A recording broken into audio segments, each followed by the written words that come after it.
मेरा चैन वैन सब उजड़ा, जालिम नजर हटा ले, बर्बाद हो रहे हैं जी तेरे अपने शहर वाले। हाँ मेरी अंगड़ाई ना टूटे तू आजा, मेरी अंगड़ाई ना टूटे तू आजा।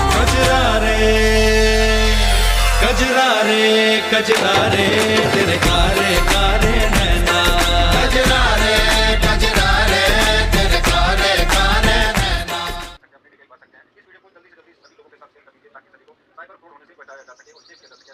রাহুলকে হারানোর পর যেন পুরোপুরি ভেঙে পড়েছেন প্রিয়ঙ্কা, যাকে একসময় হাসি খুশি শক্ত মনের মানুষ হিসেবে সবাই চিনতেন, সেই প্রিয়ঙ্কা এখন সম্পূর্ণ অন্য মানুষ।